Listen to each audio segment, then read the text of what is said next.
우리가 그리스도인으로 신앙생활을 하면서 하나님 앞에 내가 단독자로 서 있는 때 우리는 하나님 앞에 서 있는 나의 연약함, 또 부족함, 또 나의 상처 이런 것들이 늘 발견되곤 합니다. 신앙생활을 얼마나 오래 했든지 짧게 했든지 간에 하나님의 거룩한 빛 앞에 우리의 삶은 드러나기 마련이죠. 자, 그러면 그런 드러난 우리의 삶의 연약함의 문제 하나님이 다루실 것을 믿고 신뢰하며 신앙생활을 합니다. 그럼에도 불구하고 우리 신앙의 여정이 오래되었어도 결코 바뀌지 않는 습관적인 죄나 혹은 하나님 앞에 오랜 시간 머물러 기도했던 기도의 제목들 가운데도 내 삶의 여전한 연약함의 문제들이 오랜 시간 나를 괴롭히고 또 지치고 힘들게 하는 삶의 주제들도 있습니다. 하나님이 능력이 없으셔서 우리의 삶에 그런 것을 허용해 놓으셨을까요? 아니면 하나님이 내 기도에는 관심이 없으셔서 하나님 앞에 아른 내 연약함의 문제를 하나님이 응답하지 않으시는 걸까요? 우리의 삶에 하나님은 하나님의 뜻을 이루는 것에 늘 초점이 있으십니다. 나를 통해서 하나님의 계획과 뜻하심이 이루어지고 또 그 믿음의 삶을 살아가는 우리의 삶에 그런 뜻과 하나님의 계획이 성취되도록 합당한 것들을 공급하시고 채우시는 하나님이신 것을 우리는 믿습니다. 그런데 하나님께서는 때로 우리의 삶에 우리를 변화시키시고 온전케 하시고 전혀 새롭게 하시고 좋은 것들로 풍족하게 채워주셔서 하나님의 선하심을 이루실 때도 있지만 때로는 연약함이라는 삶의 문제를 그냥 내버려 두신 채로 또 혹은 그 연약함 자체를 때로는 하나님이 선용하셔서 그 연약함 중에 일하시는 하나님을 더 명확하게 드러내는 삶을 살게도 하십니다. 연약함과 우리의 삶에 드러나 있는 실패와 실수의 문제들, 여러분 이 문제 앞에서 우리가 오늘 소망을 가질 수 있는 이유는요, 내가 그 연약함 중에 살아가는 때에도 하나님은 쉬지 않고 우리의 삶에 신실하게 일을 하신다는 사실 때문입니다. 그러니까 늘 우리는 내가 운전해주고 내가 갖춰주고 내가 좀 특별해지고 내가 하나님 앞에 좀 바른 모습으로 서 있어야 무언가 할 수 있을 거라고 생각하지만 여러분 이것은 철저히 우리의 교만함의 소치입니다. 도리어 연약한 그때가 하나님의 일하심의 때이고 우리가 인생의 낮을 지날 때가 아니라 인생의 밤을 지날 때가 하나님의 일하심을 경험할 때일 때도 있다는 것입니다. 창세기 20장 말씀은 우리가 잘 알고 있는 것처럼 아브라함이 그 아내 사라를 누이라 하여서 당시 그랄 지역에 살고 있었던 아비멜렉이라고 하는 왕에게 아내를 빼앗길 뻔한 사건을 기록하고 있습니다. 여기 아비멜렉이라고 하는 것은 사람 이름이 아니죠. 블레셋 땅의 왕을 통칭하는 이름이 아비멜렉입니다. 그러니까 이집트의 왕은 그 이름을 부르지 않고 대부분 다 바로라고 하지만 이 이름은 아닙니다. 그냥 이집트의 왕을 통칭하는 말이 바로인 것처럼 블레셋 땅의 왕을 통칭하여서 아비멜렉이라고 부르는 것입니다. 아무튼 아비멜렉에게 그렇게 아브라함의 사라는 다시금 빼앗깁니다. 여러분 이 사건은 언제 기록되어져 있는 내용이죠? 비슷한 내용의 사건이 있었습니다.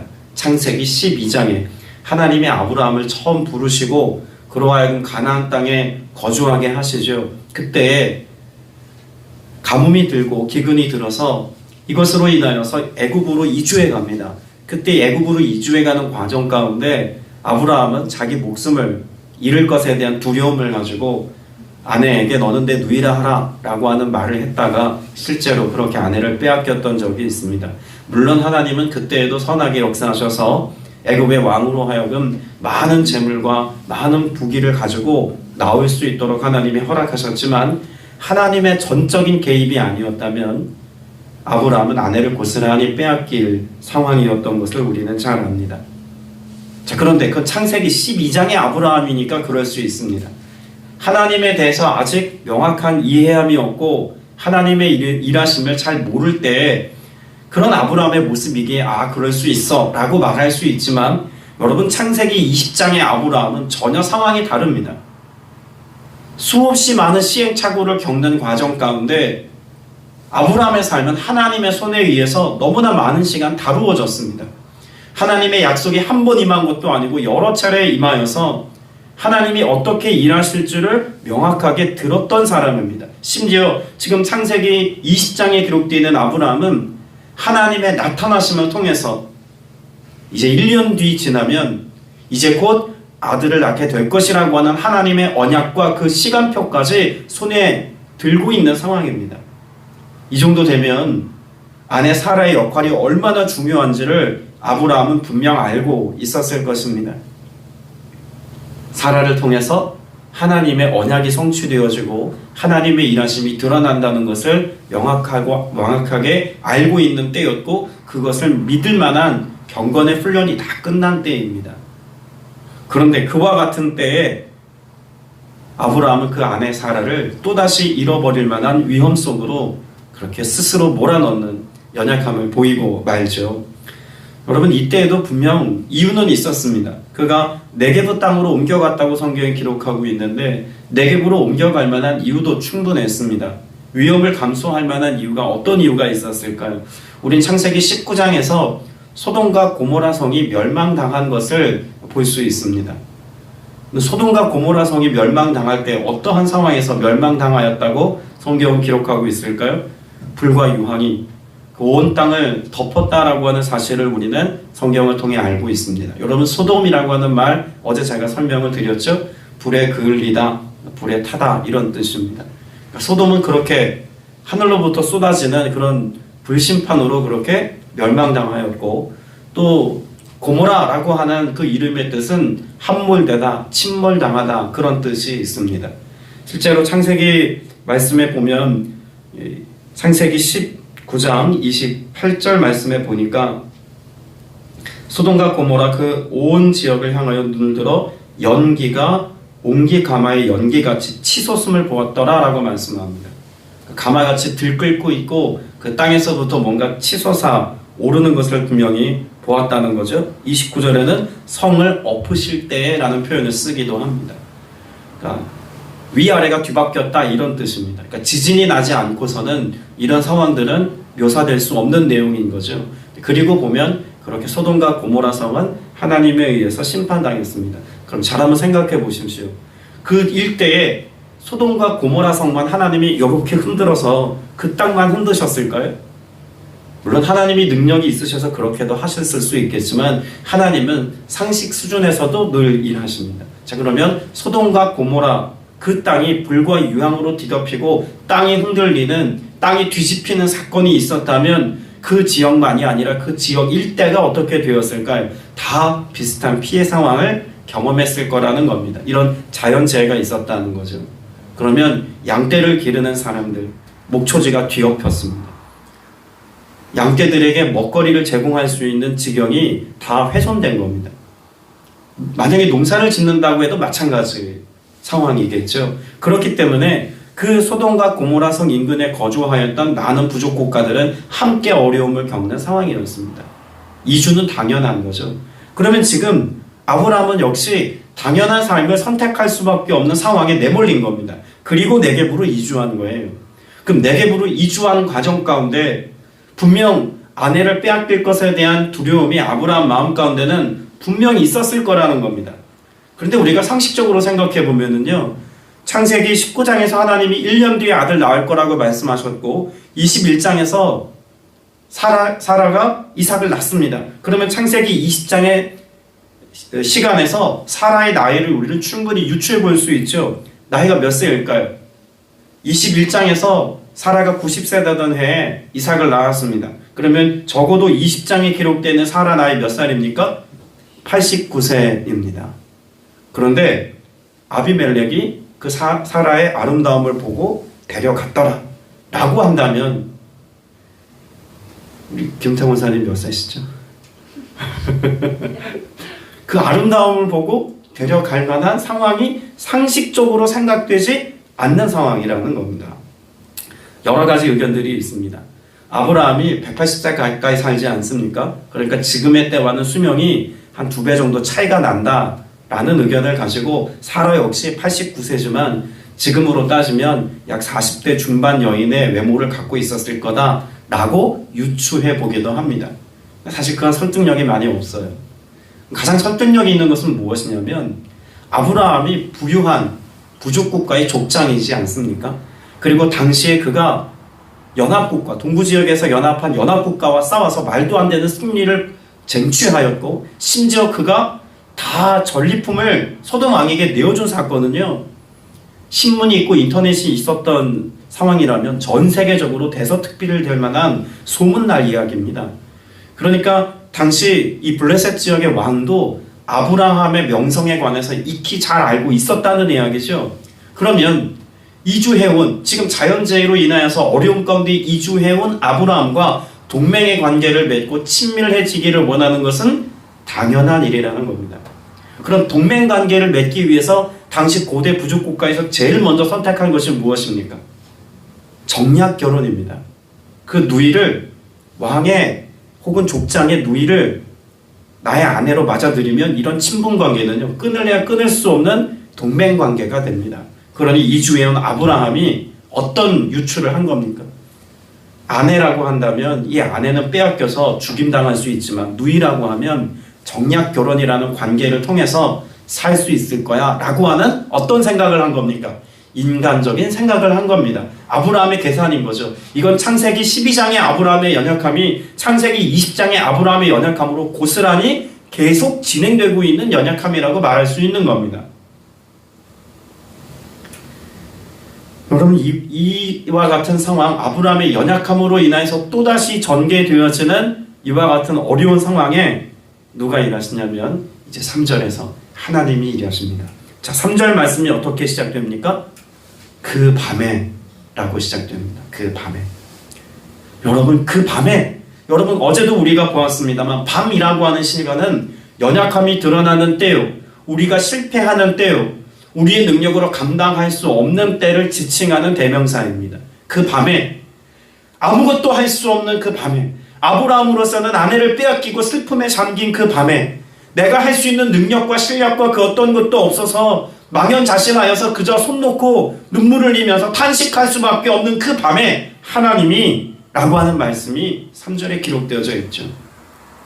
의도적으로 20장 1절은 아브라함이 라고 시작됩니다. 그럼 뭔가 아브라함이 그러면 이제 좀 불안해져요. 또 어떤 사건이 있을까? 그런데 아브라함이 라고 시작되어진 1절 말씀에서는 또다시 실패가 재현되고 있지만 3절에서 그 밤에 하나님이 라고 시작되어지는 3절의 말씀은 대반전의 역사가 일어난다는 것을 우리는 이해할 수 있다는 것입니다. 여러분, 우리의 삶에 연약함 거듭될 수 있어요. 때로는 실패가 거듭될 수 있다는 이야기입니다. 내 연약함과 상처 고스란히 가지고 신앙생활 이어갈 수 있어요. 그러나 그 연약함이 여전한 그 밤에 하나님이 여전히 우리의 삶에 일하시기에 우리는 소망이 있는 줄로 믿습니다. 어떻게 일하십니까? 아비멜렉에게 현몽하시고 라고 말씀합니다. 밤에 하나님이 아비멜렉에게 나타나셔서 그 아내를 다시 아브라함에게 돌려보내도록 하나님이 역사하시는 거죠. 자, 그런데 하나님이 말씀하시는 순서를 보면 이렇습니다. 3절에 보니까 내가 데려간 이 여인으로 말미암아 내가 죽으리니 그는 남편이 있는 여자입니다. 상식적으로 논리적으로 설명하자면 이렇게 말해야 옳습니다. 이 여인은 남편이 있는 여자이니 내가 이 여인으로 말미암아 상관하면 죽으리라. 뭔가 이렇게 납득이 가도록 설명을 해야 되는데 하나님이 뭐라고 먼저 말씀하시냐면 너 죽어. 하나님이 대뜸하시는 말씀이 너 죽어입니다. 하나님의 다급함이 느껴지도록 서술되어진 내용이라는 것입니다. 저는요, 하나님이 언제 정말 더 귀하고 언제 더 감사하게 느껴지냐면 이런 하나님의 다급하심, 이런 하나님의 추격하심, 이런 것들이 느껴질 때마다 왈칵 눈물이 쏟아지곤 합니다. 아브라함의 연약함이 계속 반복되고 실수하고 실패하고 하나님의 언약이 아브라함의 연약함 때문에 또 파기되고 또 이어지지 못하는 어떤 위기 상황 가운데 내가 조급하고 내가 다급할 수 없는 상황 가운데 하나님이 다급하게 일하십니다. 하나님이 다급하게 역사하신다는 사실은 아브라함이 지금 모르고 있는 상태예요. 하나님의 일하심을, 그 꿈에 나타나 역사하시는 하나님의 역사하심을 아브라함이 알까요? 아니면 모르고 있었을까요? 모르고 있음이 너무나 당연하죠. 장막 어두운 곳에서 어쩌면 아브라함은 홀로 눈물을 흘리고 있는지도 모르겠습니다. 그때 하나님이 그 밤에 다급하게 오셔서 말씀하시고 하나님의 언약이 깨어지지 않도록, 아브라함의 삶이 슬픔에 잠기지 않도록 그렇게 하나님이 다급하게 일을 하고 계시는 줄로 믿습니다. 여러분의 삶에 더디 이루어지는 것 같고 하나님의 일하심이 느껴지지 않는 것 같은 때에도 꼭 기억하십시오. 하나님은 나를 사랑하셔서 나와 함께 언약하신 이 약속들을 성취하시기까지 하나님은 다급하게 우리 인생의 위기 상황 가운데 어려움의 때에 그 밤에 일하시는 하나님이신 줄로 믿습니다. 자, 그런데 우리가 한 가지 더 짚고 넘어갈 게 있습니다. 창세기 19장에 한 사건을 우리가 생각해 볼 필요가 있죠. 롯이라고 하는 사람이, 아브라함의 조카 롯이 소돔성에서 도망쳐 나왔습니다. 그 가족이 다 도망쳐 나왔어요. 자, 그런데 도망쳐 나오는 과정 가운데 천사가 아브라함과 그 가족 일행들에게 당부한 이야기가 있습니다. 무엇을 당부했을까요? 19장 17절 말씀에 보면 그들이 그들을 밖으로 이끌어낸 후에 이르되 도망하여 생명을 보전하라. 돌아보거나 들에 머물지 말고 산으로 도망하여 멸망함을 면하라. 자, 그럼 명령이 주어진 거죠. 돌아보지 말아라. 머물지 말아라. 자, 그런데 우리가 잘 알고 있는 것처럼 19장 26절에 보면 롯의 아내는 뒤를 돌아보았으므로 소금 기둥이 되었더라. 그럼 우리는 이 말씀을 어떻게 자주 들었냐면 롯의 아내는 불순종하여서 하나님의 심판 가운데 소금 기둥이 됐다라고 들었습니다. 자, 그럼 이런 불순종의 역사라고만 치부한다면 20장의 아브라함은 불순종의 실수의 연약함을 거듭 반복하여서 드러내고 있는 인물 아닙니까? 자, 그럼 우리 이렇게 생각해 볼 수 있어요. 하나님이 편애하시나? 롯의 아내는 단 한 번 곧 뒤돌아본 것 때문에 소금 기둥이 돼서 죽게 하시더니 아브라함은 이렇게 연약함이 자주 반복되어도 하나님이 용서하시고 개입하시고 돌보시니 하나님의 사랑받는 사람 따로 있나 보다. 우리는 그렇게 이해하기가 쉬울 수 있다는 이야기입니다. 그러면 이유가 있지 않겠습니까? 왜? 라고 질문해 보아야 합니다. 왜였을까요? 아브라함의 특별함이 그가 하나님 앞에 뭔가 대단한 특별한 헌신을 했거나 대단한 믿음의 선함의 삶을 살았기 때문이겠습니까? 자, 그 이유를 이미 20장에서는 밝혀두고 있습니다. 7절 말씀 다시 보겠습니다. 20장 7절입니다. 시작. 이제 그 사람의 아내를 돌려보내라. 그는 누구라? 선지자라. 아브라함이 뭐라고 말씀하세요? 선지자라고 말하고 있습니다. 다른 말로 이야기하면 예언자라고 말할 수 있습니다. 여러분, 예언자라고 하면 제일 먼저 어떤 이미지가 떠오릅니까? 앞을 내다보고 예견하여서 미리 내다본 어떤 사건을 말하는 사람, 예언자라고 우리는 생각합니다. 근데 우리는 그 예언자를 한자어를 잘못 알고 있어요. 앞을 내다본다는 의미의 예자를 쓰는 게 아닙니다. 맡았다라고 하는 예자를 씁니다. 그럼 예언자라고 하는 말은 앞을 내다보고 미리 예견된 사건을 얘기하는 사람이 아니라 성경에서 말하는 예언자의 중요한 사명은 어떤 의미를 갖고 있나요? 말씀을 맡은 자라는 것입니다. 자, 그러면 15장을 볼게요. 창세기 15장 말씀을 보겠습니다. 4절입니다. 창세기 15장 4절 같이 읽습니다. 시작. 여호와의 말씀이 그에게 임하여 이르시되 그 사람이 내 상속자가 아니라 내 몸에서 날짜가 내 상속자가 되리라 하시고. 뭐가 임했어요? 여호와의 말씀이 누구에게? 아브라함에게. 그래서 하나님이 아브라함을 선지자다라고 말씀하고 있는 겁니다. 하나님의 약속의 말씀을 그가 맡은 자예요. 그 약속의 말씀을 통해서 하나님께서 아브라함을 통해서 이삭을 낳게 하실 것이고 그 아브라함과 이삭과 야곱의 계보를 통해서 누가 나게 하시는 것이 하나님의 계획입니까? 예수 그리스도의 나심이 하나님의 계획인 거예요. 그래서 아브라함은 하나님의 구원 역사를 이루어가는 중요한 통로 역할을 하고 있는 사람인 겁니다. 말씀을 맡은 자이기에, 선지자이기에 하나님이 그의 삶을 특별하게 구별하실 수밖에 없었던 겁니다. 하나님의 다급하심 여러분 느껴지십니까? 자, 그러면 이 말씀이 오늘 나에게 왜 중요할까? 예수 그리스도께서 이 땅에 오셔서 복음의 삶을 사셨습니다. 예수 그리스도께서 십자가의 죽으심으로 죄의 대속함을 증명하셨고 믿음으로 말미암아 구원받는 하나님의 구원 역사, 창세기서부터 기록되어져 있는 예견되어지고 예언되어진 이 수많은 구원 스토리가 예수 그리스도를 통해서 성취되었습니다. 다 끝이 나고 완성되었다는 거예요. 그리고 이 복음의 메시지, 말씀이신 예수 그리스도, 이 예수 그리스도를 전하고 예수 그리스도의 복음의 메시지를 선포하는 삶이 누구에게 위임되었습니까? 저와 여러분에게 위임되었다는 것입니다. 우리 모두는 말씀을 맡은 자입니다. 예수 그리스도를 주로 고백하는 믿음의 사람은 모두가 다 예수 그리스도를 전해야 될 사명이 있고 그 말씀을 선포해야 될 영적 책무가 있다는 겁니다. 그러면 그렇게 예수 그리스도의 사명을 위임받은 그리스도인 어떻게 하시겠다는 것일까요? 우리의 삶에도 아브라함에게 하나님이 개입하신 것처럼 하나님의 개입하심과 은혜의 역사는 동일하게 이어지고 있다는 사실을 우리가 말씀을 통해서 믿어야 하는 것입니다. 말씀을 정리합니다. 우리는 오늘 또 실패할 수 있습니다. 이렇게 살면 안 됐는데, 이건 내가 지난번에도 또 실수해서 이렇게 하면 안 된 일들이었는데, 지난번에도 이렇게 결정했다가 낭패를 보았는데, 이런 일상적인 실패에서부터 영적인 삶의 결단을 가지고 오늘은 기도해야지, 오늘은 예배해야지, 오늘은 말씀 읽어야지, 이런 영적인 결단을 가지고 오늘을 지나다가 저녁에 되어서 그 삶을 또 실패했다고 안타깝게 우리의 속내를 끓일 수도 있습니다. 여러분, 실패의 종류와 실수의 모습은 무수히 많고 무수히 반복될 수 있습니다. 그러나 기억하십시오. 그 실패 앞에서 하나님을 떠올릴 수 있는 사람이라면 하나님은 우리의 실수라고 하는 그 밤의 상황에 여전히 개입하시는 하나님이십니다.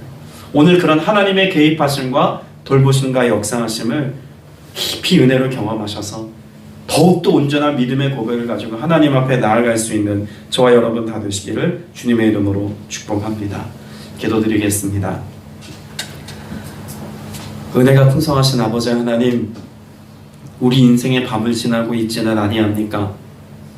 그 밤이 너무 길어서 아무것도 할 수 없다고 하나님 앞에 탄식하며 부르짖고 애통하며 마음 찢고 애써 눈물 흘리는 것 외에는 아무것도 할 수 없는 상황 가운데 놓이기도 합니다. 주님 도와주시어서 이 밤을 지나는 주의 권속들에게 역사하심에 하나님의 선명한 일하심이 드러나는 그 빛 되신 주님을 더욱더 밝히 보는 은혜의 사람들이 다 될 수 있도록 주님 역사하여 주시옵소서. 우리가 알지 못하는 부지 중에도 하나님 쉬지 아니하시고 일하심을 우리로 보게 하셨습니다. 주님, 우리가 일상의 바쁨을 살아가는 때에도 하나님께서 우리의 삶에 선한 것으로 좋은 것으로 역사하시기까지 쉬지 아니하시고 개입하시고 역사하심을 알고 믿게 하여 주셨사오니 두려움 없게 하여 주옵소서. 평안한 중에 감당케 하여 주시옵소서. 주의 말씀을 맡은 주의 거룩한 백성들입니다. 가정과 교회와 우리가 살아가는 모든 환경 가운데 예수 그리스도를 나타내는 사명을 감당할 수 있도록 성령님 우리 안에 사명자의 삶을 살아갈 만한 은혜 덧입혀 주옵소서. 주께 감사드리옵고 예수님의 이름으로 기도드렸사옵나이다. 아멘.